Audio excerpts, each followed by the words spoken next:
Hello everyone, welcome to Lukman IAS. In this series, we are discussing the previous year questions of UPSC prelims examination. And today we are going to cover few questions from Indian polity. Okay. So now let us quickly see the questions that we are going to understand for the day. Okay. And we are going to take these questions from these topics one by one. Okay. So we are going to cover the preamble of the Constitution of India. Then we will understand about fundamental duties. Then we will take a question from the amendment of the Constitution.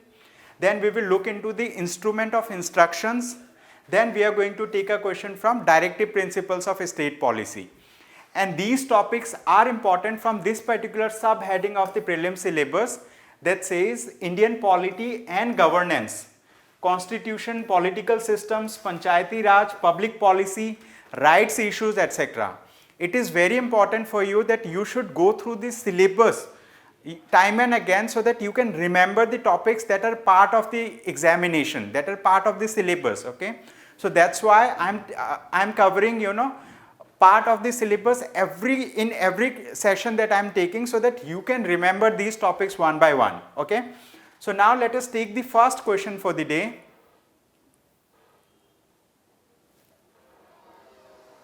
Okay. So this question was asked by UPSC in the year of 2017. Okay, let us read this question. It says, which one of the following objectives is not embodied in the preamble of the Constitution of India? Okay, so this particular question, which is the very first question in today's discussion, this question is relevant with the preamble of the Constitution of India. As you know that the preamble of the Constitution of India is also known as the preface of the Constitution of India. It actually acts as a glimpse to the Constitution of India. Okay, so now they are asking like objectives of the preamble. Like preamble has different parts. One of the part talks about the source of authority of the preamble or the source of authority of the Constitution of India, which is the people.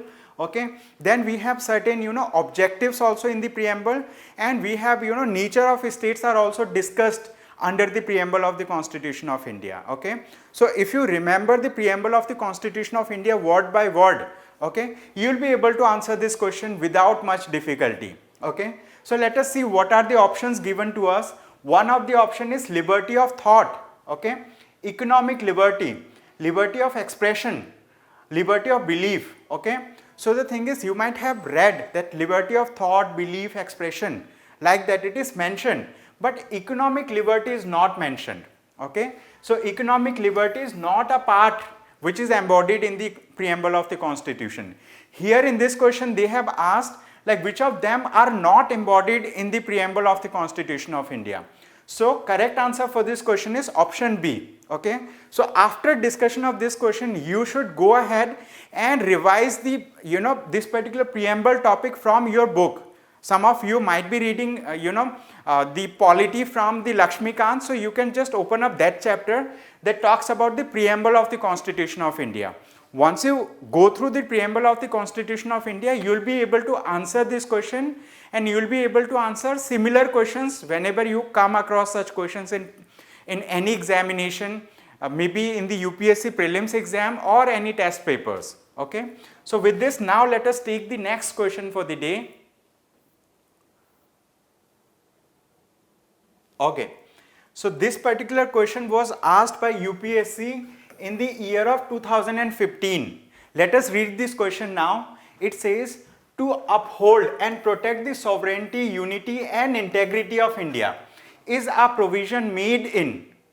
Options are preamble of the Constitution of India, directive principles of state policy, fundamental rights and fundamental duties. Okay, so as you know, like if you read the Constitution of India or if you read the polity book by Lakshmikant, okay, so if you are reading the preamble of the Constitution of India, you will come across lot of things over there.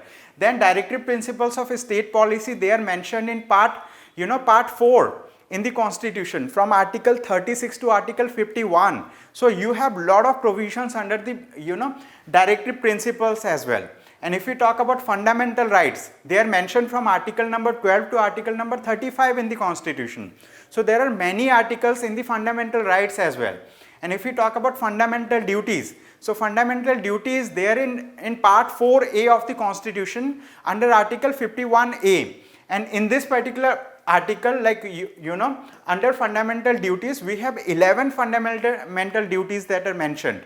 Okay. So the thing is, this question is very open-ended. It requires you to just understand, you know, understand the crux of this particular thing, like to uphold and protect the sovereignty, unity and integrity of India.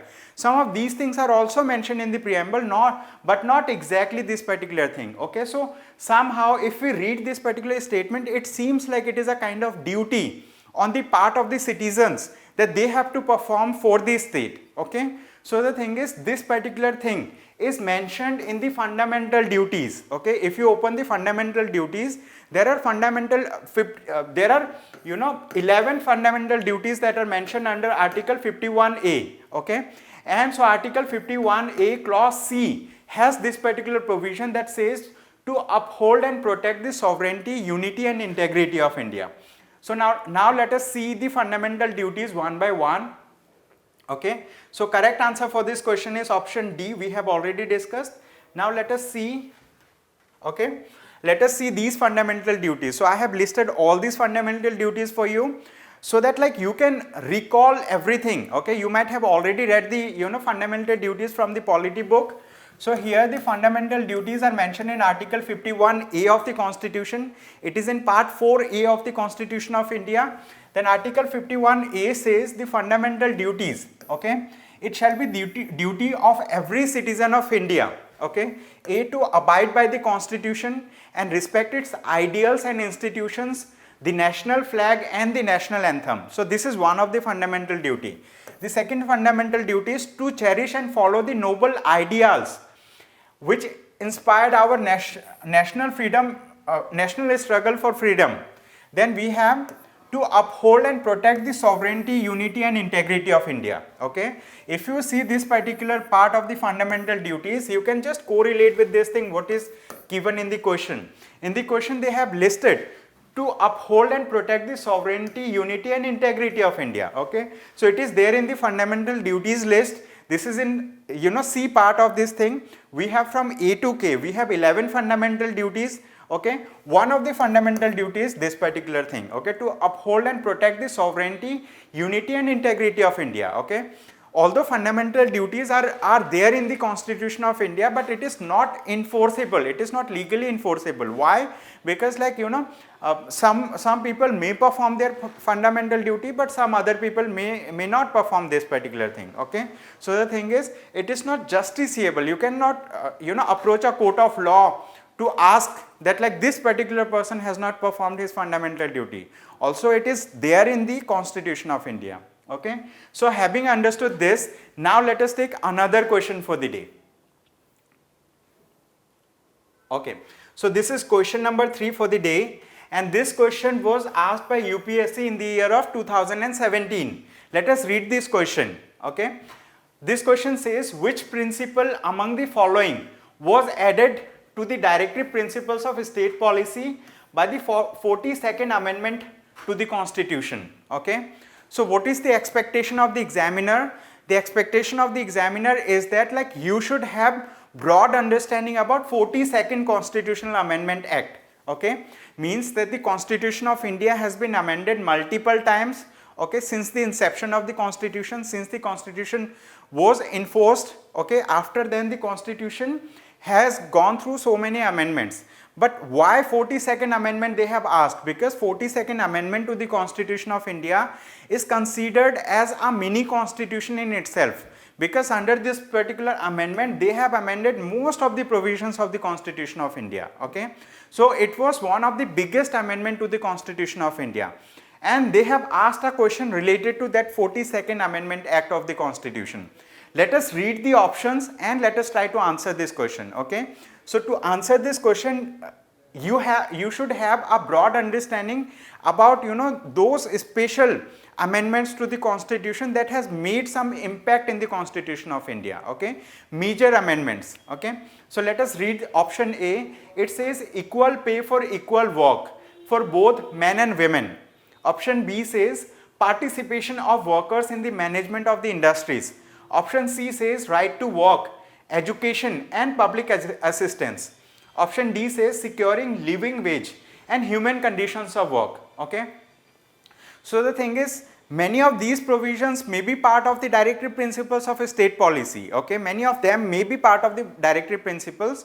I am not going into specific details, but you should understand like which of them was inserted by the 42nd Constitutional Amendment Act. So now they are talking about, on one hand they are talking about DPSP, and on the other hand they are talking about which of this particular provision was inserted into the DPSP by the 42nd Amendment Act of the Constitution. Okay, so the thing is, this was inserted, this particular provision, which is participation of workers in the management of industries.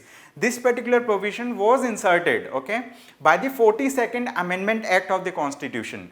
And so this particular thing is there in Article 43A. Okay, when we talk about Article 43A of the Constitution, that particular article has provision related to this thing, participation of workers in the management of the industries. Okay, so what you need to do, you need to revisit the directive principles of a state policy. You should read every provision of the directive principles of a state policy, and you should revise frequently so that you can remember, you know, most part of the directive principles of a state policy, so that you can answer questions related to this in future. Okay, UPSC asks questions from similar themes, but the questions are different, themes are same. So you should revisit these themes like directive principles of a state policy, fundamental duties, the preamble of the Constitution. Okay, so that's why correct answer for this question is option B.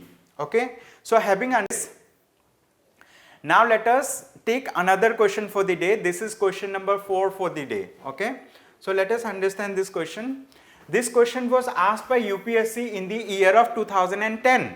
Okay, let us read this question. The instruments of instructions contained in the Government of India Act 1935 have been incorporated in the Constitution of India in the year 1950 as.